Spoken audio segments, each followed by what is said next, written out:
इस वक्त आप और मैं जिस एज में आ गए हैं ना, हमारे पास ये लिबर्टी नहीं है। हमारे ऊपर सिर्फ प्रॉब्लम्स के पंदरे हैं।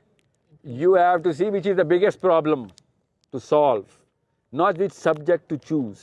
हम तो बेसिकली ट्रॉमा में फंसे हुए सारे। हमें तो समझ ही नहीं आ रही कि फ़लस्तीनी बचाऊँ या पाकिस्तानी बचाऊँ, अपना ईमान बचाऊँ या लोगों के लिए काम करूँ। याद रखिएगा, हम we are at war right now. 200 साल जब हिस्ट्री लिखी जाएगी, 2023 को वॉर सिचुएशन ही लिखा जाएगा।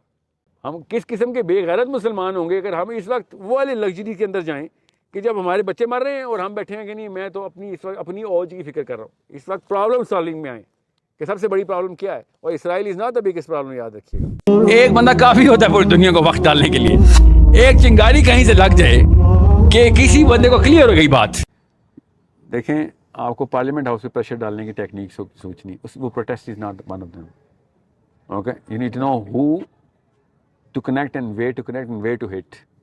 नंबर्स पहले प्रोड्यूस कर लें, प्रोटेस्ट करने की जरूरत। आप अगर इतनी सी बात बताऊं, फास्ट यूनिवर्सिटी से ऐलान होता है कि जितनी भी यूनिवर्सिटीज़ के स्टूडेंट्स हैं उसका 80% आपके Facebook, WhatsApp, social media clubs के ऊपर आ गया है, और आपकी वायरलिटी जो है ना वो मिलियंस में चली गई है। और सारे students, you have to be a student to be a part of the club. अब आप सेंटर ऑफ अटेंशन किसकी हैं? नवाज शरीफ, इमरान खान की। कि कौन चला आ रहा है भाई ये कम्युनिटी सारी? यूथ तो सारा इसने पकड़ लिया। प्रोटेस्ट किया? No. You know where to hit, how to create structure, how to structure yourself. आप सही नंबर्स के लिए, मैं इसलिए कह रहा हूँ, मस्जिद के पास नंबर्स थे असल में, स्टूडेंट्स के नहीं थे, मगर नंबर्स थे। वो अगर प्रेस करती तो फ़लस्तीन पहुँच चुके होते हैं अब तक। उन्होंने कहा नहीं, हमारा इस्लाम ये है नहीं। दे एक्चुअली से कि हमारा इस्लाम, जो भी हुकूमत आएगी, जो मर्जी हो, नवाज शरीफा हो या शेख रशीदा हो, इमरान खान हो या कोई जानवर हो या इंसान हो, बस एक दफ़ा वो हमारे ऊपर आ जाए, हमने उसकी तबाह करनी है, ये हमारा इस्लाम है। ये उन्होंने लिटरली लिख के दे दिया मुझे कि आपने नहज को समझाना है। नहज ये मेरा नहीं, आपका नहज है। मैं आपके नहज को पहचान गया हूँ, अपने को मैं पहचानता था पहले से। Okay ji sir.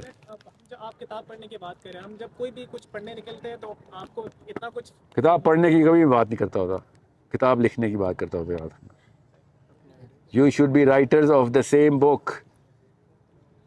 If you are a reader of the book, that stage 1। वो तो बचपन है सर वो स्टेज 1 ही हमने अभी तक अचीव नहीं किया ना। वही ना। नहीं, आप विजन बड़ा रखेंगे। If you aim at the tree, might or might not cross the tree, but you aim at the heavens, you cross all the trees. Aim बड़ा रखो बेटा, किताबें लिखने वाले बंदे बन जाओ। अभी भी बता रहा हूँ, अभी से नोट कर लो कि ये इस सब्जेक्ट मैटर को इम्प्रूव मैं करूँगा। यही है ग्लोबलपन। और क्या, जो आपके पास ऑथर हैं बुक्स है, वो सब ग्लोबल बंदे हैं। कोई एक लोकल ना है तो सैनिक किताब दिखाएं मुझे ज़रा। आपके बिजनेस से लेके आपकी साइंसिस तक सब ग्लोबल लोग हैं। किताबें लिख रहे हैं, और फास्ट यूनिवर्सिटी इस्लामाबाद में पढ़ाई जा रही हैं। लिखी उसने ऑस्ट्रेलिया में, लिखी मायामी में। वो ग्लोबल हो गया घर में बैठ के। सोचें ज़रा, ये जो मेजर सबसे बड़ा मैथमेटिशियन है इस वक्त जो थ्योरीज लिख रहे हैं, उसका नाम भूल गया हूँ। एप्पल के स्टॉक खरीदे, एप्पल में मिलियनेयर हो गया। अब हवाई में रहता है, सर्फिंग करता है, और कोई काम नहीं करता, कोई नौकरी नहीं करता, पैसे वो वहाँ से बना चुका है, और मैथमेटिक्स की क्वेश्चन लिख रहा है। पूरी दुनिया का मैथमेटिक्स रेवोल्यूशनलाइज कर रहा है। ग्लोबल होने के लिए कोई रॉकेट साइंस नहीं चाहिए, बड़ी सोच चाहिए बस। That's all you got to do. Don't be readers of the books, that's step 1।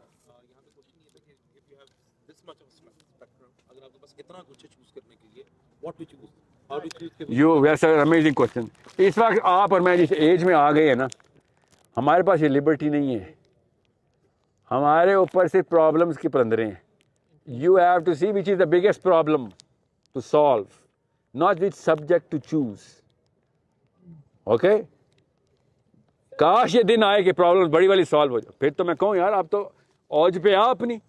तुम साइंस को पकड़ो, तुम आर्ट्स को पकड़ो, तुम मोरालिटी की एप्लीकेशन देखो, तो तुम इमोशनैलिटी की देखो। अभी तो हम इमोशनल टॉर्चर, हम तो बेसिकली ट्रॉमा में फंसे हुए सारे। हमें तो समझ ही नहीं आ रही कि फ़लस्तीनी बचाऊँ या पाकिस्तानी बचाऊँ, अपना ईमान बचाऊँ या लोगों के लिए काम करूँ। याद रखिएगा, हम we are at war right now.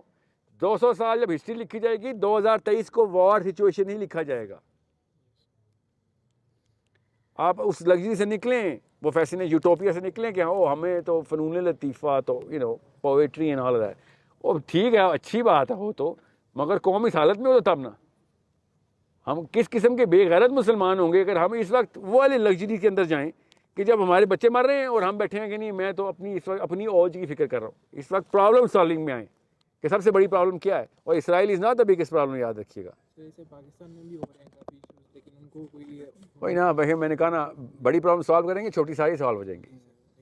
हम अगर सिर्फ पाकिस्तान पाकिस्तान खेलते रहे तो पाकिस्तान भी सॉल्व नहीं कर सकेंगे। दीन पढ़ने निकलते तो इतने हज़ार फिरके आपको समझ ही नहीं आते आप कौन से सबसे पहला प्रॉब्लम ये है कि आप फिर के साइड पे कर दें। सर ये जो हमारा यूनिवर्सिटी कल्चर होता है, सीरा से बेटा, सीरा में कोई फ़िरका नहीं मिलेगा, कुरान में कोई फ़िरका नहीं मिलेगा। और कुरान में 2 फ़िरके मिलेंगे, एक वो जो अल्लाह के दुश्मन है और एक वो अल्लाह वाले। सर लेकिन सीरा में तो कोई फ़िरका ही नहीं मिलेगा आपको। सर लेकिन लोग कहते हैं कि जैसे अक्सर स्कॉलर्स कहते हैं कुरान पढ़ोगे खुद तो गुमराह हो जाओगे, ये हो जाओगे, कोई बात तो उनको कहने दो ना उनको।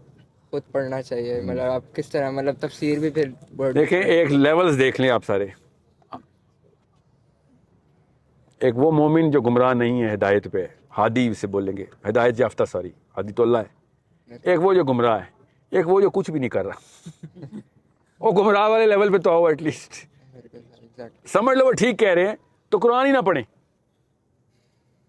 सोचिए ज़रा वो क्या कह रहे हैं कि हिदायत पे नहीं आना क्योंकि गुमराही से डर है। तो गुमराही से डर है तो आप ज़ीरो पे रहेंगे, हिदायत पे नहीं आएंगे। सो अगर कोई कहता है ना कुरान पढ़ के गुमराह होंगे, तो उनसे कहे भाई कुरान पढ़ के गुमराह हो सकते होंगे, मगर हिदायत सिर्फ कुरान पढ़ने में ही मिलेगी। तुम्हें ऑप्शन कोई नहीं है कुरान पढ़ने के अलावा। ठीक है। दूसरी बात, ये ज़रा कोई पूछे ना ज़रा बाहर के मुल्कों में, ये पाकिस्तानी मौलवी का तो मैं बुखार उतारूँ कि बाहर के मुल्क में सारे के सारे कुरान पढ़ के मुसलमान हो जाते हैं, वहाँ मौलवी सब आते हैं। यहाँ पाकिस्तानी मुसलमान है जो कुरान पढ़ के गुमराह होता है। सर वो ये सारे ब्रिटिश मुसलमान हो जाते हैं, गोरे काले हबशी, माइक टाइसन कुरान पढ़ के मुसलमान रहता है, मगर इनायत हुसैन कुरान पढ़ के गुमराह हो जाता है।